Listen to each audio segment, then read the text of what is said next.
Hello everyone, I am Preeti Prasad. Welcome to my channel science with Preeti. आज हम लोग force and laws of motion के कुछ न्यूमेरिकल सॉल्व करेंगे। Okay, so let's get started. जैसे कि क्वेश्चन नंबर 5 को मैंने लिया है, a truck starts from rest and rolls down a hill with a constant acceleration. जैसे कि ये ट्रक है, ये एक हिल से ये रोल डाउन हो रही है, नीचे की ओर आ रही है। इसकी जो मास है 7000 kg, 1 टन यानी 1000 kg।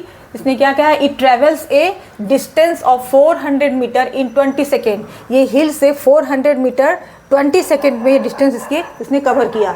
ये हिल से नीचे उतरते वक्त इसने 400 मीटर डिस्टेंस कवर किया 20 सेकेंड में। Okay, find its acceleration. इसकी मुझे हमें एक्सेलेरेशन निकालनी है इस ट्रक की। Find the force acting on it if its mass is 7 tonne. अगर इसकी मास जो है, इस ट्रक की मास अगर 7 टन है, 1 टन है means 1000 kg, 7 ton means 7000 kg। तो इस ट्रक की मास क्या है 7000, और ये नीचे की ओर 400 मीटर डिस्टेंस कवर करके 20 सेकेंड में ये डिस्टेंस कवर कर रही है। तो इसकी हमें क्या निकालनी है, एक्सेलेरेशन निकालनी है, और फोर्स इस ट्रक पे कितनी लग रही है वो हमें फाइंड आउट करनी है। Okay, so given S is equal to 400 metre. सब फॉर्मूलाज पुट करेंगे जितने भी इसमें टर्म्स है। तो डिस्टेंस कितनी है, distance travel S equal to 400 metre. Initial speed क्या है इसकी, क्योंकि ये रेस्ट पोजीशन से ये फिर रोज डाउन हुई। स्टार्टिंग पोजीशन क्या है, ट्रक स्टार्ट्स फ्रॉम रेस्ट। तो रेस्ट क्या है U, इनिशियल स्पीड क्या है U is equal to 0 metre per second. Rest position पे थी ट्रक पहले, तो initial speed U is equal to 0 metre per second. Okay, time क्या है 20 सेकेंड। 20 सेकेंड में इसने ये नीचे आई, तो T हो गया 20 सेकेंड, और एक्सेलेरेशन हमें फाइंड आउट करनी है। Okay, so now we know that from second equation of motion S is equal to ut plus half AT square. ये हम लोग जानते हैं कि सेकंड इक्वेशन ऑफ मोशन से डिस्टेंस ट्रेवल क्या कितनी होती है, फॉर्मूला क्या होती है, S is equal to ut plus half AT square. Okay, so distance जितने भी इस फॉर्मूला में सारे वैल्यूज पुट कर देंगे। सो S इक्वल टू क्या है 400 मीटर। ओके, U कितना है, इनिशियल स्पीड क्या है 0 मीटर पर सेकेंड, टाइम क्या है 20 second. Okay, plus half acceleration A हमें तो फाइंड आउट करनी है, इंटू T, टाइम क्या है 20 सेकेंड।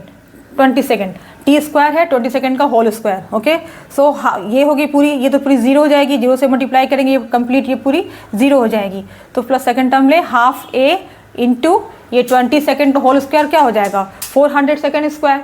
ओके, सो अब यहाँ से ये कैंसिल करेंगे, 2 इक्वल टू क्या, ये 2 से इसको कैंसिल करेंगे, 2 2 4, और ये हो जाएगा 0 200 सेकेंड स्क्वायर आया। ठीक है, सो एक्सेलरेशन A की वैल्यू क्या हो जाएगी, ये 400 अपॉन 200 सेकेंड स्क्वायर। ये 200 400 कैंसिल, 2 आएगी, ये नहीं एक्सेलरेशन की वैल्यू क्या आ जाएगी 2 मीटर पर सेकेंड स्क्वायर।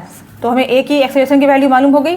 ठीक है, now from second law of motion we know that force F equal to क्या होता है, मास इंटू एक्सेलरेशन। तो फर्स्ट हम मास इंटू मास और एक्सेलरेशन A की वैल्यू हम इस पर पुट करेंगे।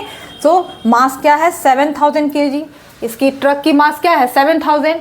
7 टन मतलब क्या होता है, 7 टन मतलब 7000 kg। ओके, kg में कन्वर्ट कर देंगे टन को, तो मास हो गई 7000, और एक्सेलरेशन हमने कितना निकाला 2 मीटर पर सेकेंड स्क्वायर। तो 2 metre per second square is equal to 7000 into 2 14000 kg metre per second square. तो kg मीटर पर सेकेंड यानी कि 1 न्यूटन। तो ये हो जाएगी, so the force acting on the truck is 14000 newton. यानी इस ट्रक पे फोर्स कितनी लग रही है 14000 न्यूटन। ये होगी इसकी आंसर। एक्सेलरेशन आएगी 2 मीटर पर सेकेंड स्क्वायर, और फोर्स आएगी इसकी 14000 Newton. Okay, okay, now the next question is A stone of 1 kg is thrown with a velocity of 20 meter per second across the frozen surface of a lake and comes to rest after traveling a distance of 50 meter। जैसे एक मान लो ये एक stone है, और ये frozen surface है, जो आइस की एक ये लेक है, ये तालाब है जो बर्फ़ की है, जो जमी हुई है। तो इसमें एक स्टोन जो है उसको इनिशियल स्पीड है 20 मीटर पर सेकेंड, उसे ऐसे फेंका गया। तो इसकी इनिशियल स्पीड है U कितनी है 20 मीटर पर सेकेंड, और वो इसके इस पार जाने के बाद वो उसकी क्या होती है, स्टॉप हो जाती है गिरने के बाद। तो ये इसकी वेलोसिटी फाइनल वेलोसिटी क्या होती है, डिक्रीज होकर के 0 हो जाती है, क्योंकि वो स्टॉप हो गई। और इसने कितना डिस्टेंस कवर किया, इस पार से उस पार जाने में 50 मीटर। ओके, सो हमें क्या फाइंड आउट करनी है, what is the force of friction between the stone and the ice. इस स्टोन और इस आइस के बीच में, जो यहाँ से यहाँ जाकर ये गिरी नीचे आई रेस्ट पोजीशन पे जब आई, तो इस स्टोन और इस आइस के बीच में कितना फ्रिक्शन फोर्स लगा वो हमें फाइंड आउट करनी है, ठीक है। फ्रिक्शन फोर्स हमेशा अपोजिट डायरेक्शन में लगती है तो वो हमें फाइंड आउट करनी है। सो हियर मास कितनी है, स्टोन की मास 1 kg, ये जो पत्थर फेंका गया स्टोन, ये इसकी मास क्या है 1 kg। इनिशियल स्पीड क्या है इसकी 20 मीटर पर सेकेंड, तो initial speed 20 metre per second से इसको ऐसे फेंका गया और जब वो स्टॉप हो गई नीचे गिर के तो फाइनल वेलोसिटी क्या हो जाएगी 0 metre per second. And distance उसने कितना कवर किया, ट्रेवल किया यहाँ से वहाँ जाने में, इस पार से उस पार जाने में 50 metre, okay. And force of friction हमें फाइंड आउट करनी है। So from third equation of motion 2as equal to v square minus u square, ये हमने पहले पढ़ चुका है। सो इसलिए इससे एक्सेलरेशन फाइंड आउट करेंगे, एक्सेलरेशन इक्वल टू क्या हो जाएगा v square minus u square, और ये 2s जो है ये नीचे डिनोमीटर में आ जाएंगे। फिर सारे वैल्यू पुट कर देते हैं, इसे सारे वैल्यू पुट करेंगे तो v की वैल्यू क्या है 0, ठीक है, माइनस इनिशियल स्पीड की वेलोसिटी क्या है 20 या 20 लिख देंगे, इंटू 2 इंटू डिस्टेंस, तो डिस्टेंस कितना था स्टोन इसने कितना कवर किया था 50 मीटर, तो 2 into 50 metre, okay.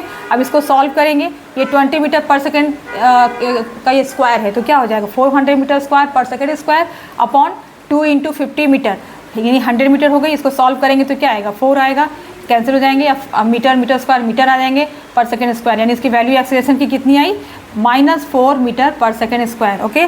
So now from Newton second law हम क्या जानते हैं, force is equal to mass into acceleration होते हैं। तो मास स्टोन की कितनी है 1 kg और एक्सेलरेशन कितना आया हमारा -4 metre per second square, okay.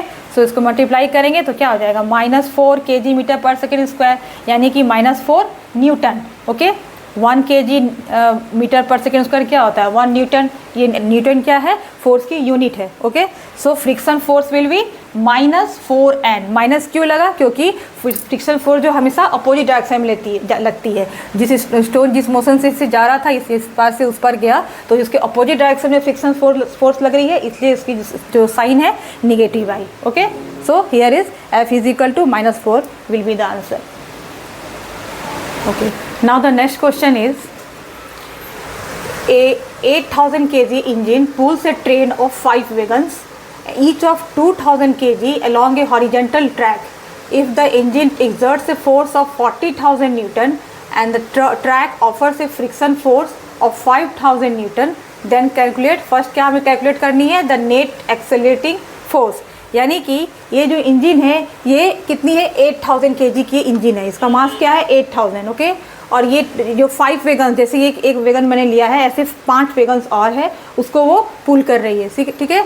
और हर एक की जो मास है 2000, जैसे एक वेगन की मास है 2000 kg, उसी तरह से पूरा टोटल 5 और वेगन है, ओके। तो हर एक वेगन की मास क्या है 2000 kg, ओके। अलॉन्ग ए हॉरिजेंटल ट्रैक, अलॉन्ग ए हॉरिजेंटल ट्रैक जैसे ये जा रही है, ओके, उसको खींचते हुए जा रही है।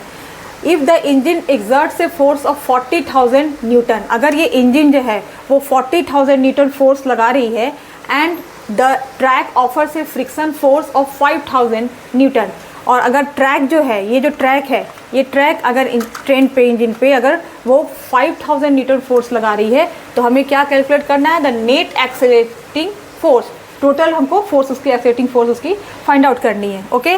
So force exerted by the engine, engine के द्वारा जो फोर्स कितने लग रही है इस पर 40,000 Newton, okay. And friction force, friction offered by the track, और जो ट्रैक से जो इसके जो व्हील जो है इसके इंजन की जो व्हील्स है उस पर जो फ्रिक्शन फोर्स जो लग रही है अपोजिट डायरेक्शन में वो कितनी है 5000 Newton. So net accelerating force क्या हो जाएगी, ये 40,000 जो इंजन से जो ट्रैक पे लग रही है और जो फ्रिक्शन फोर्स क्योंकि निगेटिव आएगी अपोजिट डायरेक्शन में उसके, तो वो है 5000, तो ये क्या हो जाएगी दोनों माइनस हो जाएगी, 40,000 में से हम 5000 न्यूटन माइनस कर देंगे, ठीक है। तो ये टोटल कितना आएगा 35,000 न्यूटन, यानी तो नेट एक्सेलरेटिंग फोर्स क्या आ जाएगा 35,000 Newton, okay. So first question clear हो गया, द नेट एक्सेलरेटेड फोर्स कितना आएगा 35,000 न्यूटन, ओके। तो नेक्स्ट क्वेश्चन को आप देखें बी नंबर को, ओके। सेकंड पार्ट क्या है बी नंबर में, the acceleration of the train, हमें ट्रेन की एक्सेलरेशन निकालनी है। सो मास ऑफ द ट्रेन, पहले ट्रेन की पर मास निकालेंगे, तो एम ये 5 वेगन्स थे 2000 kg, एक वेगन्स का मास क्या था 2000 kg, तो टोटल कितने हैं 5 है, तो 5 से एक वेगन की जो मास है 2000 kg उसको मल्टीप्लाई करेंगे, है ना ये, okay. So each of 2000 kg, तो एक वेगन का 2000 kg है और टोटल है 5, ठीक है, इसको मल्टीप्लाई करेंगे प्लस 8000 kg, ये है किसकी मास से, ये इंजन की, तो ये सबको हम ऐड करेंगे, तो 5 2 ज़ा 10, 10,000 kg पूरा वैगन्स का हो गया ये मास, अब प्लस 8000 kg किसके हो गए, इंजन के मास हो गए। अब सबको ऐड करेंगे तो क्या आ रहा है, टोटल मास ट्रेन का कितना आया, 18,000 kg। ओके, सो हमें क्या निकालनी है, एक्सेलरेशन निकालनी है ट्रेन की, हमने मास तो निकाल लिया। So from we know that force equal to क्या होता है, mass into acceleration. Okay, mass into acceleration, okay, mass into acceleration, तो इससे हम ए की वैल्यू निकालेंगे, F upon A, force equal to mass into acceleration, so A will भी क्या हो जाएगी, एफ अपॉन एम, तो फोर्स इसकी कितनी है 35,000 kg, 35,000 kg इसकी फोर्स आई थी फर्स्ट पार्ट से जो हमने निकाला था, ठीक है, और अपॉन मास कितनी निकली इसकी 18,000 kg। इसको सॉल्व करेंगे, ओके, ये 30 ये कैंसिल हो गए, 18 से डिवाइड करेंगे 35 में तो क्या आएगा 1.94 मीटर पर सेकेंड स्क्वायर, ठीक है। फिर इसको हम क्या करेंगे, इस वजह से एक्सेलरेशन की वैल्यू निकालेंगे 1.94 मीटर पर सेकेंड स्क्वायर, यानी टोटल इसकी एक्सेलरेशन क्या है, ट्रेन की एक्सेलरेशन ऑफ द ट्रेन क्या आएगी 1.94 metre per second square. Okay, done.